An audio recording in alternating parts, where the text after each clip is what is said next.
Hey guys, how you doing? How are you doing? Oh, you're from HeyUGuys. I'm from HeyUGuys, and I said HeyUGys. Yeah, Right. yeah. I think I do it so that maybe people go, "Hey, you guys." Yeah. Get on our little roster of things. Yeah, congratulations on the film to you both. And there's a dog. Yeah, hey you guys. Oh, look at that. I mean, Josh, I have nothing to say to you now. Let's be honest. See you later. Actually, yeah, congratulations on the film, guys. Odessa, I wanted to start with you, and I hope that Josh will back me up on this, that we as Brits have a bit of a thing about people who aren't British doing British accents. And I have to say, yours is flawless. Really? Flawless. Truthfully, it is flawless. Is it harder to do that accent than any other accent, or is it the easiest one to do? Because it for us, and I'm sure Josh will say, we have an ear for these things if it's a little bit like Michael Caine-ish kind of weirdness, but yours is perfect. Well, I very, very much appreciate that. My dialect coach, Neil Swain, will be very happy to hear that as well.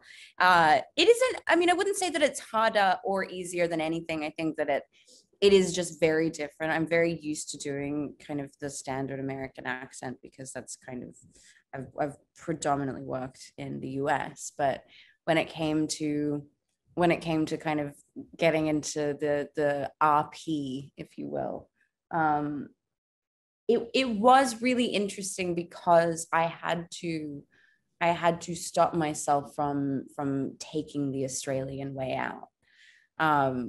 So that was kind of more challenging. I feel like the US accent is kind of further away from the Australian accent, so it might actually be easier to kind of remove yourself from it. But having kind of a British, like a standard British RP accent, it's quite close to an Australian accent. It was a little difficult to kind of differentiate sometimes, but I'm very happy to hear that. I very much appreciate it because that was a great source of anxiety for me on set. Yes, if there's an Oscar for best British accent, you're a winner. Yeah, you're a winner. I hit the categories, so that up to. And Josh, for you, I mean, we've seen you in a few period pieces before, and you seem to enjoy taking trips back in time, shall we say. Was this a character that gave you a few different muscles to stretch, given that you'd obviously done The Crown and a few other things before, that this was a little bit different, and this relationship in the middle of it was quite pure and quite honest in many ways? Yeah, I think so. I think I was just kind of, there was something about that period, particularly in between First and Second World War, and the kind of, I think we've got an awful lot of literature and art about, you know, during the First World War, during the Second World War, and actually a fair amount about post Second World War. But the gap in the kind of short time in between was a really traumatic sort of collective. There was an awful lot of collective trauma, and I think that what I found really interesting. And I also, the idea of guilt and survivor guilt was something that felt really interesting to me, and what that does to a young man.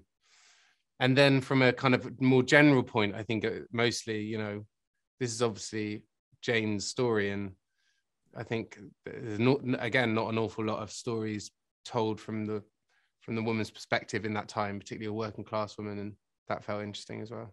Yeah, and what you said there, Josh, I mean, Odessa, for you, is that what drew you to this role and this story, that it was stories and a part of a character that we hadn't really seen before, and we should be seeing more of as time passes? I mean, I think that, you know, you can argue that you have seen many, many, many Jane Fairchilds before, but you just haven't been given the privilege to follow them. I think that what was really exciting about this is that it felt kind of like a subversion of that upstairs, downstairs merchant ivory kind of not trope, but just tradition. Because we got to follow the character who may not have been followed so closely, and we got to see kind of the rest of her life and where this loss and grief takes her and what she does with it. And that was exciting to me. It wasn't necessarily that we'd never seen her before. We'd just never seen parts of her before, and I'd never been able to kind of act parts of her before. I felt like she was very different to a lot of the characters that I played. So it was really nice to kind of to feel like I was entering into the tradition of something while also subverting it and keeping it fresh and exciting and new and fun. Absolutely. My time has run out, unfortunately. Guys, congrats on the film again. Goodbye to the dog, and I wish you all the best with it. Thanks so much for your time. Thank you. Ladies and gentlemen, you're watching Hey You Guys! Hey You Guys, huh? Hey, you guys. Is that from the Goonies? It is indeed, yeah. Nice.